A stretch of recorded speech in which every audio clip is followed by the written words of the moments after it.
Let us take page number 9. There it is election. Second point, we are going to see election.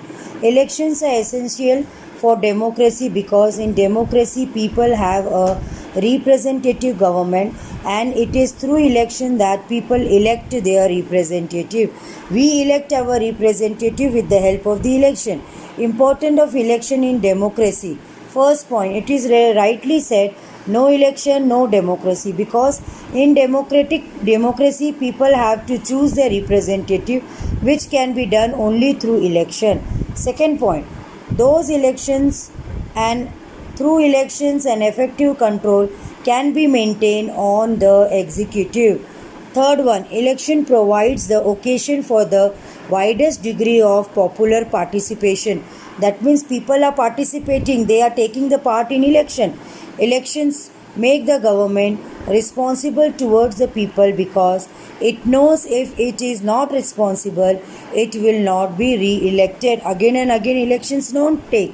Election contributes to rational thinking and growth of democratic environment. So 5 points are there. Now electoral process in India. Here can you see electoral process? How is the election done? This is called as flow chart. Children, this is called as flow chart on page number 9. First is announcement of election dates, selection of candidate, filling the nomination paper, the scrutiny withdrawal of nomination, and publication of final list. Then allotment of symbols, whatever symbols, either they are taking cycle, lotus, or any symbol.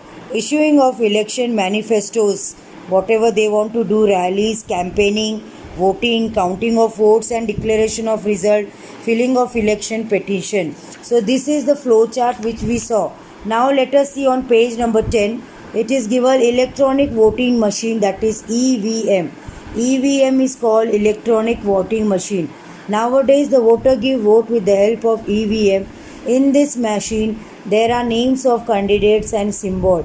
Those who are standing for the election, they are called as candidates, and different political parties. A voter has to press one button to give vote of his choice. The voting take place on different polling booths. So let us see, democratic election depends on following condition. There should be free and fair election. That means everyone can have the right to elect their representative. Second, election must be held after regular intervals, after 5 years. Then the political party should be free to contest election. One citizen can give one vote. Every vote should have equal value. Fifth point is the candidate elected by the people should rule over them. Next is electoral constituency. The country is divided into different areas for election purpose.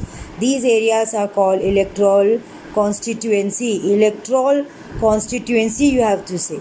Now next is reserved constituency. Some electoral constituency are reserved. Some seats are reserved for SC, that is scheduled caste, scheduled tribes and women. These are called reserved constituency. Next is voters list. The list of the citizens who are eligible to vote is called electoral roll. It is also called as voters list. Understood? The list is there. Those who have the right to give election. Then code of conduct. The code of conduct is prepared by the election commission for political parties and candidates. According to this, no party or no candidate can use government resources for election. They cannot use anything like buses and trains. They cannot use any public worship place for election. The ministers, after announcement of election, cannot take any big policy decision. They cannot make any promises of providing what public facility. So it comes in code of conduct. You must know code of conduct means the law which is passing. Next is election commission.